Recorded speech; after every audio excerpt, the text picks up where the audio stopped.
So I just watched The Matrix Resurrection, and I had to ask myself, who is this movie made for? I mean, you got Gen Z and millennials that make up majority of people who go out to the movies. I asked a couple of my millennial friends to see if they were interested into the new trailer. They really weren't. I checked with some Gen Z and asked if they were planning on seeing The Matrix. None of them made plans. So I bring you back to my original question. Who was this movie made for? If we compare this franchise to Star Wars, it has a lot of similarities. A chosen one protagonist that meets a group of rebels that fight against the system that oppresses them.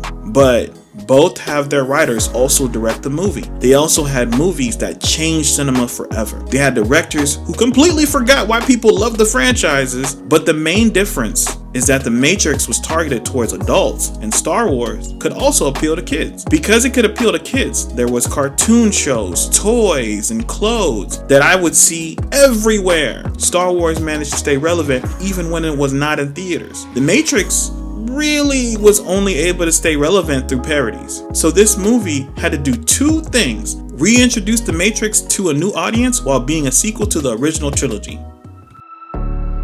So how did they get their audience on board with their new movie? They decided to play it safe. They went with a soft reboot with two of the main characters that died in the original trilogy. What? Yeah, two of the main characters that died at the end of the original trilogy. This is probably the only franchise in history where the directors had a chance to start off their new franchise with a clean slate, but you decide to bring back two characters that died at the end of the original trilogy. And they weren't even the best characters in the trilogy. Lawrence Fishburne as Morpheus and Hugo Weaving as Smith were the best actors and characters in the movie. Morpheus was still alive at the end of the trilogy, and Smith was a program, so they both could have been brought back for this movie. So let's keep it moving. So they bring back two dead characters for their new franchise. They decide to come up with an original story. Well, a story that's similar to the original. I know the studio was not gonna let them make a new franchise and change things too much. But let's give a quick synopsis of this movie and you tell me what it sounds like. A programmer named Neo is being tracked by a group of ragtag people who believe that he's something special. He's then ambushed at work. The group rescues him. After that, he fights a bald black guy to help him free his mind. Then he meets an old black lady who feeds him, who then tells him that she does not believe he is the one. Then he goes back into the Matrix to rescue someone he cares about. After that, he flies. Very original story. The formula worked the first time, so why not do it again? We all love the characters, so why not bring them back in a new way? I mean, you got Neo, Trinity, Agent Smith, Morpheus. Oh, my bad. You thought this was the new Morpheus? No, she is the new Morpheus. She is the captain of the ship that rescues Neo. Check. She breaks him out of the Matrix. Check. She's seen as crazy to her superiors. Check. She has a weird relationship with Jada Pinkett Smith. Check.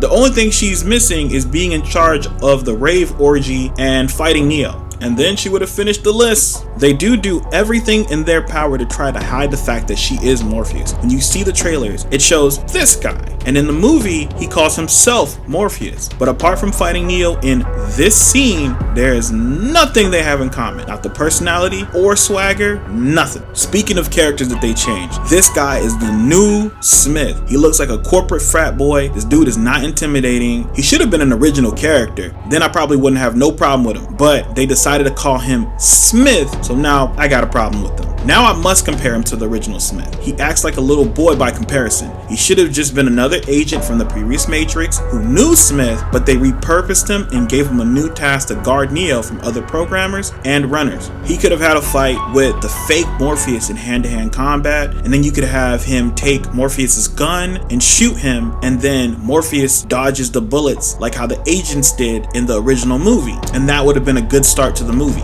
Moreover, on the agent. So in the original movie, the villain was the system or Matrix itself, but the biggest threat was the agents. They were fast, they were strong. All the main characters feared them. Throughout the movie, this was emphasized to Neo. Do not fight an agent one-on-one at any cost. In this new movie, the Matrix has been rebooted, so there are no agents in the film. However, there are these things called bots. They kind of act like mindless zombies. The problem is that they're not a threat to anyone. So while I'm watching this movie, I never feel like anyone's in any real danger. Speaking of danger, nobody dies in the movie. They had the weakest threat in the entire franchise in this movie. Even when fake Smith shows up again in this movie, he basically asks Neo to stay out of Matrix because he's more than capable of dealing with the main villain himself. Basically, they're saying that Smith could have solved the entire movie's problems if Neo just got out the way.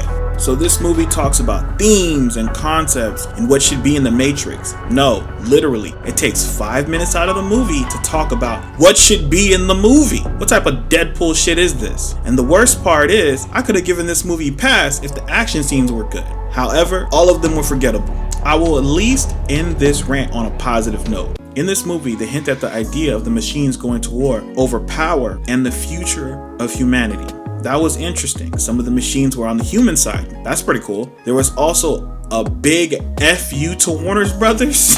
And I only found this funny because executives have to watch this movie before it gets approved. So someone sat there and listened to this line and they thought it was cool or whatever. But that's about it. This movie is a 6 out of 10.